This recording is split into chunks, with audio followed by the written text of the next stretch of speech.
इस विश्व कप में पहली बार भारत स्ट्रगल करता हुआ दिखा और इस विश्व कप में पहली बार डिफेंडिंग चैंपियंस की तरह खेले। ऐसा लग रहा था कि वाकई वो अपने टाइटल को डिफेंड करने के लिए खेल रहे। जिस तरह से इंग्लैंड ने शुरू से ही प्रहार करना स्टार्ट किया था, सबसे पहली विकेट आपको शुभमन गिल की मिली थी, क्लीन बोल्ड हो गए थे वो। उसके बाद जिस तरह से लगातार इंग्लैंड ने प्रहार किया, चाहे आप बात करें विली की, चाहे आप बात करें वोक्स की, चाहे आप बात करें आदिल रशीद की, जितने भी गेंदबाज थे सबने सही लेंथ पर गेंदबाजी करी और जिसके कारण इंडिया को एक लिमिटेड स्कोर पर रोक लिया। जी हां, जहां पर इंडिया हर बार अपनी स्ट्रॉन्ग बैटिंग लाइनअप को डिपिक्ट कर रही थी, हर मैच हम देख रहे थे कि एक अच्छी इनिंग जा रही थी, अच्छे मैचेस जा रहे थे। वहीं पर आज इंडिया पहले बल्लेबाजी करने आती है और कहीं ना कहीं वो पहले बल्लेबाजी करने का जो इंग्लैंड ने पहले गेंदबाजी करने का इंग्लैंड ने जो डिसीजन लिया था, उस डिसीजन को सही प्रूव करा इंग्लैंड ने। शुरू से ही बॉल में मूवमेंट हमें दिख रही थी, उसके बाद स्पिनर्स को भी हेल्प मिली। हालांकि आज इंडिया के पास स्पिनर्स दो ही हैं, तो वो खैर बात की बात है। देखना इंटरेस्टिंग ये होगा कि किस तरह से जो हमारे दो स्पिनर्स हैं वो इस पिच पर आकर के जहां पर स्पिन को मदद मिल रही थी उसको यूटिलाइज करते हैं। लेकिन आज बात किसके बारे होगी? आज बात होगी रोहित शर्मा के बारे।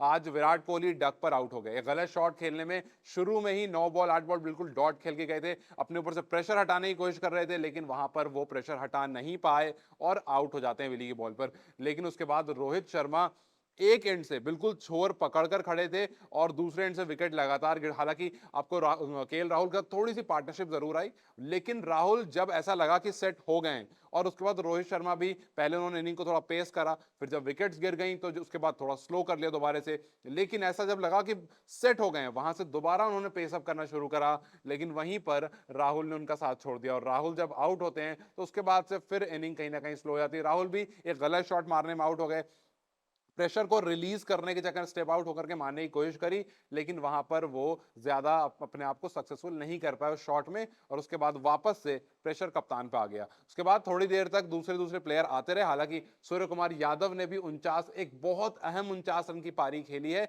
और उनके साथ 87 रन की पारी जो रोहित शर्मा ने खेली।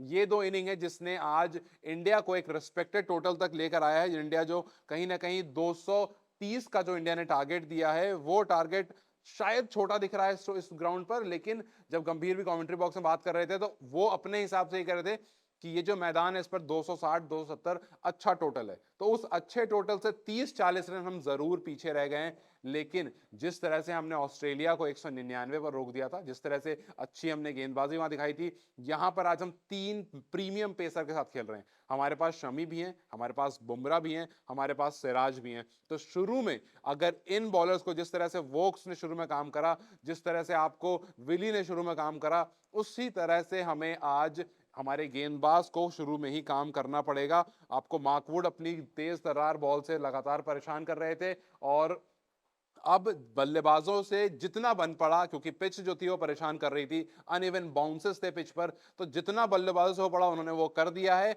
अब 230 को डिफेंड करने, 229 को डिफेंड करने इंडिया आएगी, इंडिया के गेंदबाज आएंगे। हमारे पास 5 ही गेंदबाज हैं, ये एक कमी है। इस कमी के बारे में लगातार बात भी हो रही है कि हमारे पास एक भी ऑप्शनल स्पिनर या ऑप्शनल बॉलर नहीं है। हार्दिक पांड्या की कमी यहां पर महसूस होने वाली है, लेकिन क्या इस कमी को पूरा करने के लिए जो हमारे राइट आर्म क्विक हैं, मतलब विराट कोहली जो कि नेट्स में लगातार प्रैक्टिस कर रहे हैं, क्या वो यहां पर दिखेंगे? क्योंकि मैच से पहले उम्मीद ये की जा रही थी कि अश्विन दिखेंगे, लेकिन अश्विन नहीं है इस मैच में। हमारे पास अश्विन ना होने के कारण 3 पेसर हैं और वही 2 स्पिनर हैं। तो क्या इन 5 बॉलर के अलावा सिक्स ऑप्शन की तरफ रोहित शर्मा जाएंगे या फिर यही 5 बॉलर रहेंगे जो 230 के लिए इफेक्टिव रहेंगे? देखना ये इंटरेस्टिंग रहेगा। तो देखते हैं दूसरे इनिंग कैसी चलती है। आपको क्या लगता है, क्या इंडिया इस 229 को डिफेंड कर पाएगा या नहीं? अपनी राय हमें कमेंट सेक्शन में जरूर बताएं। इस वीडियो को लाइक और शेयर जरूर करें और जाते जाते चैनल को सब्सक्राइब करते जाएं।